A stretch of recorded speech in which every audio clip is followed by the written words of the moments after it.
it went down, and then it's just been kind of down the rest of the time. But with that said, John Mueller of Google said that just the other day I believe it was at the Google Web Central Live, whatever they call it, out in Zurich, that the ranking team was working on the next core update and that it could release soon. Now, if everyone remembers, it is December. What does Google give us every year for the holidays? They give us a core algorithm update. Last year, they gave us two. They actually gave us two updates last year that rolled out concurrently. So I don't think we're going to see that this year, but could it roll out before Christmas or before the holidays, Probably. There's probably a good chance that we could see something, but it's already the 11th, so I'm not really sure. Is it out now? It's out now. Did they actually announce it? Oh my God. Look at that. Everybody, see, I've been in back-to-back meetings all day. Look at that. And thank you to the community of 3030 as always. So everyone, here we are once again proving that in December, that right before the holidays, during one of the business shopping periods on Earth, that Google has rolled out an update. So here we are. We'll see where it goes. Thank you all for letting me know.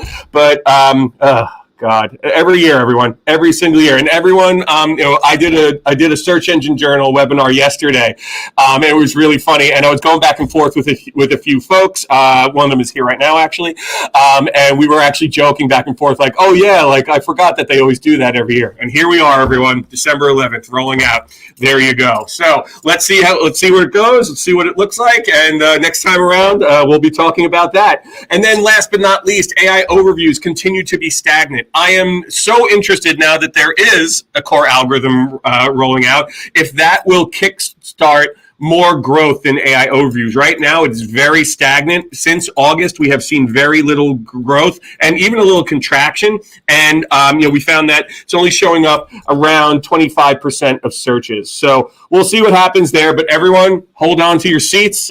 Another core algorithm update rolling out. We'll see what happens over the next couple of weeks, 2 to 3 weeks. But thanks, Google. So moving on from there, let's get into the individual, industries. One that was requested by far the most last month was B2B SaaS, and actually this one has been requested multiple times over the last few months. So I hear you, thank you. And again, we do this every month.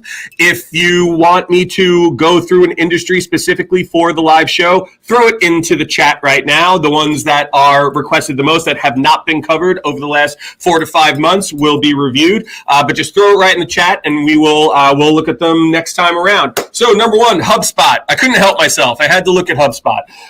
Big news from them this year. From their SEO campaign that they lost a ton of traffic to their blog. So when looking at what that impact actually looked like, it's about a 59% decrease in page one visibility year over year, which is wild. But again, we all know that a lot of that, and probably most of it is from their blog, which got smacked down when, AI really started to roll out and get into the algorithm and understand that maybe they were writing about a few things that they shouldn't have been, or many things that were business adjacent and not directly in their wheelhouse. Moving on from there, Slack had a weird year. And I would say that this is kind of what I saw in B2B SaaS. It was really, really wild swings, probably the wildest swings what I've seen. So they are down 3% year over year. They saw a 31% increase from July to August. So the June update was actually very kind to them. And then they saw a 22% decline from August to today.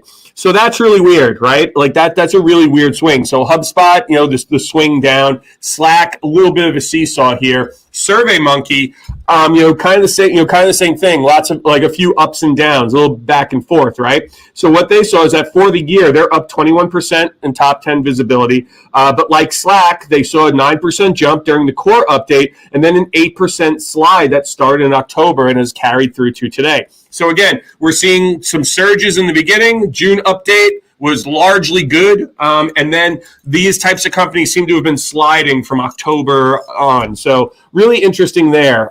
Really interesting there.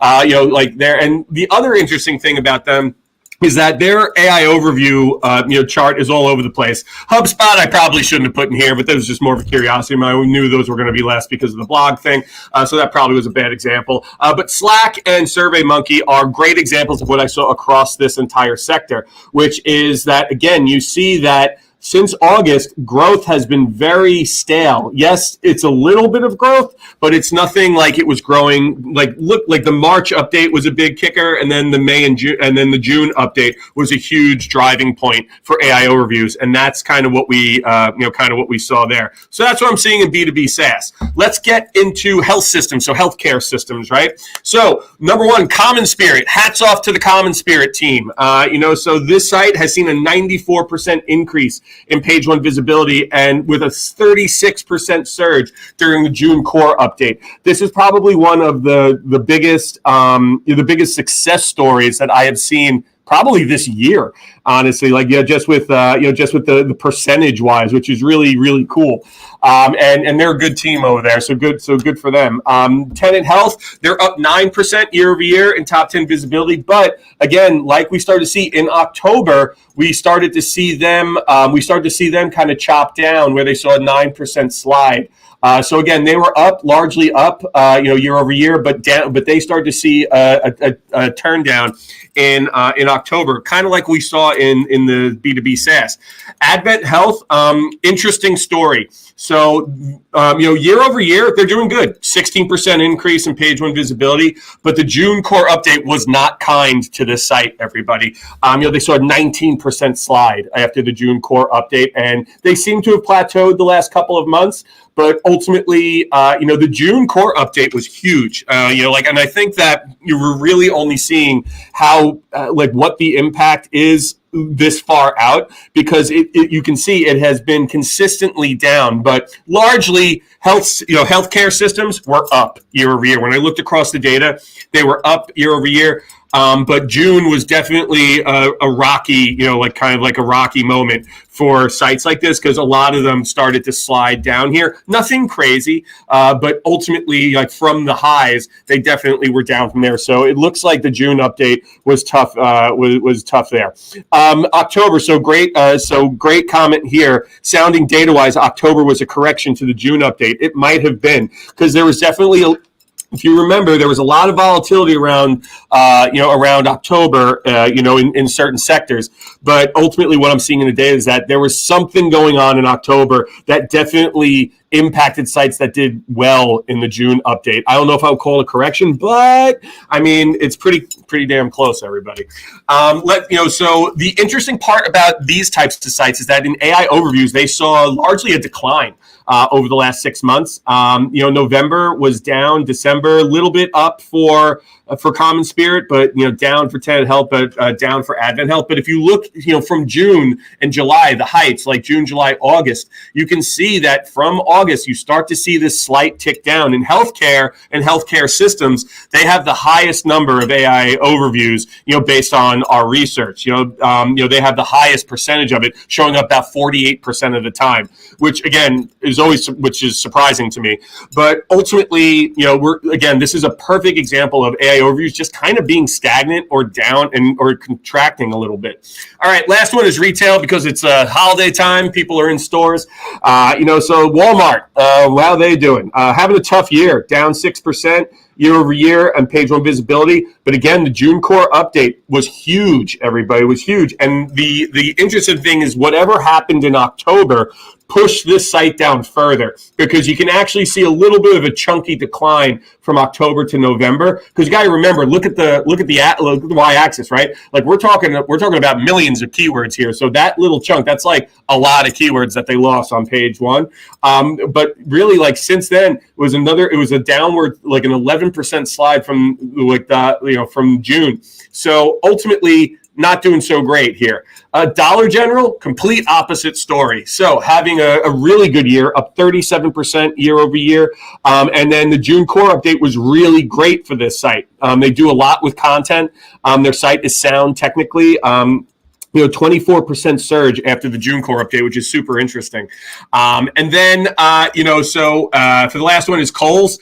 Tough road this year, 22% overall decline in top 10 visibility. But then they also got hit by like every update that happened this year. So the March update was bad for them, 22% decline from there. And then June, another 10% decline. So again, retail, very much a mixed bag, but I would say it trended negative. Most sites are down year over year when it comes to just total top 10 visibility. And even, from an AI overview perspective, again, pretty stagnant since July, August. Again, I'll be really interested to see where this current core update leads us. But ultimately, that's what we're seeing across the industry. Again, if you want me to look at a industry, put it in the chat right now, and whatever gets asked for the most, I will look at. And if nothing gets asked for, then I'll just pick them. I'll go around the conductor office and I'll just ask. But definitely throw them in the chat if you want me to look. So next, everybody, another thing that's happening right now is that our ads coming to ChatGPT, to Gemini, to AI mode, et cetera, et cetera. This is the talk of the town, I would say, in many ways. So like when you look at this is code from a gentleman that posted it on Twitter. I refuse to call it X. That is from the next iteration of the ChatGPT Android app that leaked or whatever. Someone gave it to him. Ultimately, which again has a lot of references to ads. This should surprise absolutely nobody. Ultimately, we have to remember that OpenAI is losing billions of dollars a year, and they have two CEOs. I don't know if anyone knew it. Sam Altman handles, he's CEO of the whole company, but then there's someone that actually handles all of their product and applications. Her name escapes me, unfortunately. I just read a really fascinating article about her yesterday on Wired. But regardless. So what's happening here is that, this is the beginning. This is the beginning, right? We know agentic commerce is here. We know people are using that, and that's only going to become more and more popular as time goes on. And we know that eventually that there's going to be more monetization in LLMs, right? Google is not shy about it. There was actually an announcement yesterday at that same event where he was talking about the core update, which happened. So maybe this will happen while I'm talking. Does anyone see an ad in Gemini right now? No, kidding. But seriously, John was saying that he had said something about, or someone had said something about ads, launching in Gemini in Q1 or, sometime next month, something like that. It was reported all over LinkedIn. And I even caught it. I think Glenn Gabe actually said something about it, and I caught it. I was like, "Holy crap!" And I put it into our Search Geeks channel, which is what is our internal channel for folks at Conductor. And then almost immediately after that, someone had said, "No, that's not what's happening," right? And they retracted that and said, "No, he was speaking theoretically or something like that." So I don't know what's happening there, but we all know that Google eventually will start serving ads. I think that will happen next year. But in ChatGPT here, everyone, they're losing billions of dollars a year. They're going to start monetizing. Is it something that's going to happen next month? No. Do I think something will start happening next year? Yes. I think something is going to happen next year, which again, for the free version of ChatGPT, right? Just like for the, just like Google is free to use technically, ChatGPT, if you use the free version, you're probably going to see some sort of advertising at some point. But if you have like a Plus account or a corporate account, you won't see. It's like paying for a streaming service, right? Like ads free. So we'll see where that all goes. And again, that might sneak into my predictions later, but we'll see. We'll see. I don't want to spoil the slides, everyone here. I'm talking to my friends here, Conductor. You're probably wondering who you're talking to, Pat. Largely myself, but my friends are here too. So, So, all right, everyone. How are we doing on time? We got 13 minutes. So this is my favorite part of the year. It's predictions time, and it's where I get to see what did I say was going to happen this year and how well did I do. And then we're going to go into next year of what I think is going to happen, and then we will do the same thing next year. So, predictions for 2025. How did I do? Let's judge me harshly. Number one, everyone will be experimenting with forums and user-generated content. Everybody, I think I can say that I got this one right because of Reddit. Everyone talks about Reddit. Everyone's talking about forums. And let's face it, forums are a pretty critical part of the AEO environment right now. And, everyone's talking about what's the Reddit strategy. I can't believe how much time I've spoken about Reddit this year. When this first started, I was just like, oh, God, Reddit. And I was kind of downplaying it. And I was wrong about that. But then, and that was right at the beginning of the year, I remember. And we were there was a lot of debates about it. But then, as I saw, different experiments and people doing it right, it clicked for me how this can work and why LLMs, and even search engines may want to use the conversations that are happening here. Real people having real conversations about your brand. A lot of it makes sense. So I think that is, I think it's fair to say that I nailed that one on the head. Number 2, AI overviews will get bigger, more elaborate, and will be chock full of ads. I was half right about this. So as we know, when last year when we were talking about this was all called SGE, or Google Search Generative Experience. Obviously, it was launched as AI overviews. A couple of and when that came about, it was it was fairly small. You could expand it. There was a lot of different things that they were testing out, but ultimately I had said that it's going to get bigger. There's going to be more in it. It's going to get more elaborate, and it was going to start. They're going to start putting ads in it. I was 100% right about AEOs getting bigger and better, which I think they have. I actually like the AI overview experience. I'm not sure what you guys feel about that, but I actually like the experience. But I was totally wrong about the ads, and I cannot believe it. Can you believe it that I was wrong about the ads with Google being at the helm? I cannot believe I was wrong about the ads. But either way, I'll take the half win. I'll take the 0.5 on that one. Next, LLMs will dominate talk, but not traffic. Boom. I was right about this. I knew this was going to happen, that people were going to be talking about LLMs, and it was going to permeate into every conversation, and it was not going to send any traffic to sites yet. And obviously there's good reason for that, but when we were making these predictions, everyone was saying that LLM, organic traffic is going to be 50% of your traffic by the end of 2025. Yeah, it's 1%. So everyone was wrong about that. I think I can claim victory on this. That let's face it, that did not. The 30%, 30 to 50% apocalypse of organic traffic to LLMs did not happen, and it's probably not going to happen. Again, these are two channels that work in tandem and in parallel with one another, which we all know. But ultimately, I think I was right about that one. So 2.5 out of 3 so far, and then the last one, you will continue to see consolidation in the industry. Well, I was right about this one too, everyone. With Adobe purchasing SEMrush, Surfer SEO got acquired. Dragon Metrics actually was just acquired, just announced that they were acquired the other day. So you will continue to see this, everyone. And again, this is massive validation for us. This is massive validation for our industry that these bigger companies are seeing search, as part of the main tech stack that is needed, especially Adobe acquiring SEMrush. And we talked a lot about this last time, but ultimately that is something that is huge validation. And again, you're going to see more technologies get snapped up. Obviously can't predict who, but ultimately, you're going to start to see a lot of search companies get integrated into larger, marketing tech stacks, which is really, really, really exciting. So for 2025, 3.5 out of 4. Let's go. Come on, up top. Let's do it. So I take that. I'm excited about that. I feel good about that. I did better than I did the year before. But then let's move on to this year. This coming year, I should say. So we are about 20 days, or 22 days technically, away from the new year. And let's see what I think is going to happen in 2026. Is everyone ready? All right, let's go. I know, exciting. Number 1. Ads will be introduced into LLMs and AI overviews. I'm going to be right about this year. This is I know this is coming. All the signs are written. It's written all across the walls that this is coming, right? We know that Google is pitching, customers about this. We know that they have plans to do this.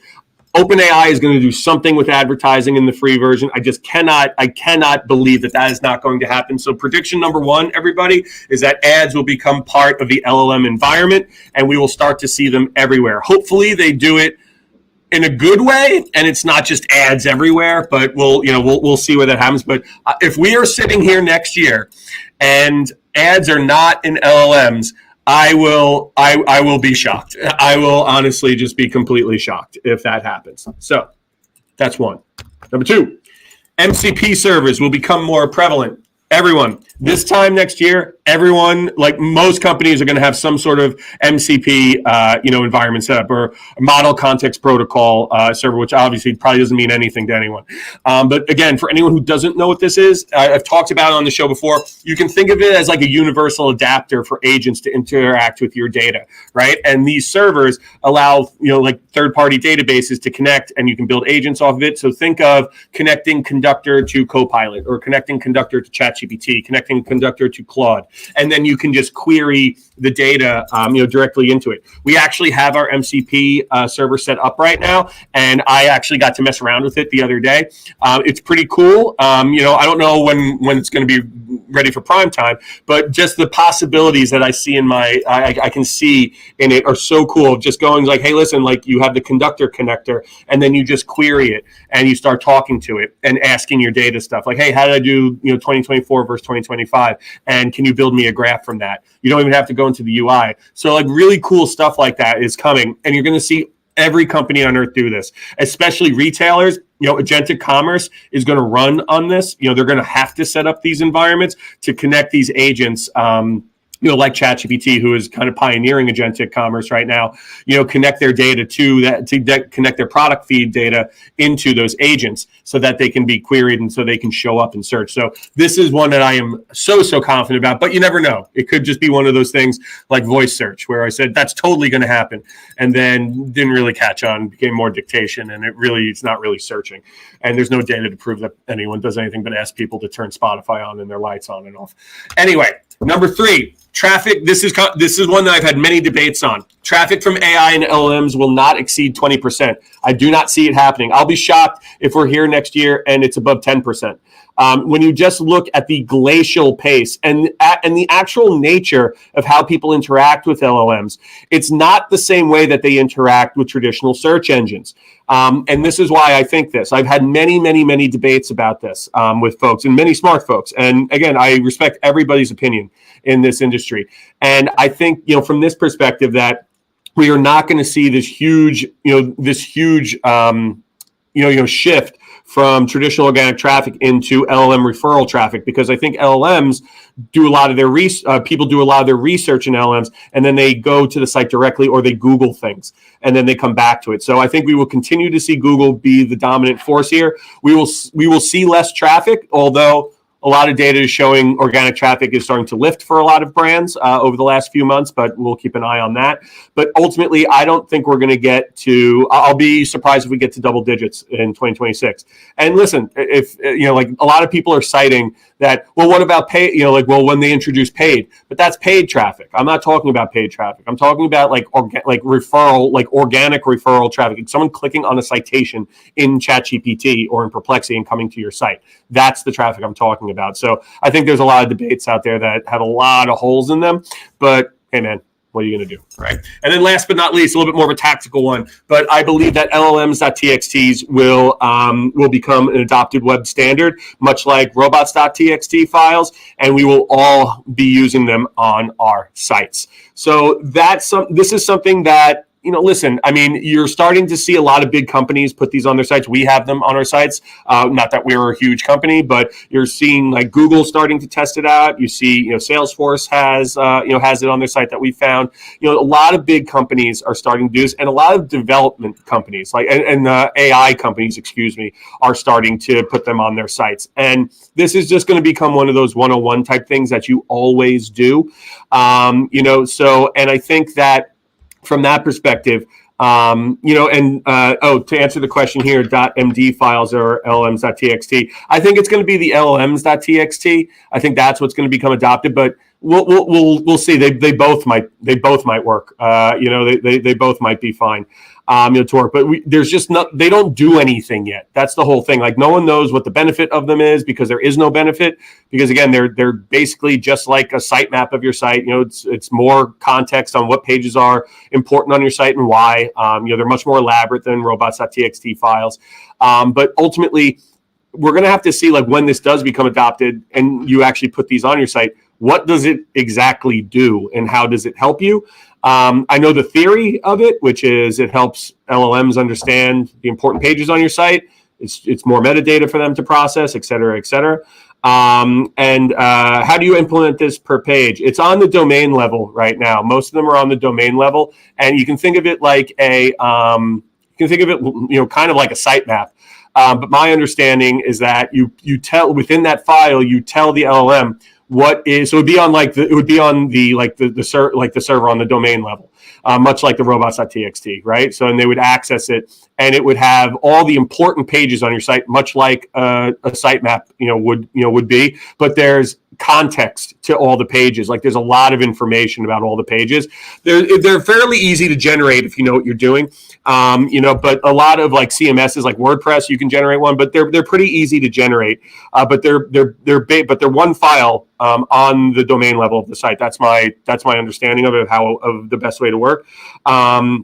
Basically most important pages, sitemap. That's a perfect way to put it. Thank you, Rick. So from that perspective, that we'll see where that goes, but I think this is going to become an adopted protocol, and I think this is something that everyone's going to have to do next year. So read up on it, because again, like you could put it on now and be ahead of the game, but it's not really going to help you right now. So that's just what you have to keep in mind. So with that, everyone, we are at time. So with that, everybody, what did we do today? We talked a lot about algorithms, but remember, the only algorithm that matters is the heart, mind, and soul of your customer. If you create great content that they like and love, they will come back and be customers for life. Everybody, if you are a Conductor customer and you have not joined the community yet, what are you waiting for? Come on, come in, go into the navigation, come join us. We have a lot of great conversations there. I'm in there all the time. I do the community chat every month. It's a lot of fun. And with that, everybody, I want to wish everybody a happy holiday. Thank you all so much for spending 30 minutes of your valuable time with me. I say this every episode. This is my favorite part of my job, and I would not be able to do this without you. Thank you all so much. I wish you the happiest of holidays, whatever you celebrate, and I hope you get some time off. I hope some of you are traveling to warmer weather. I'm not. I'll be on cold Long Island.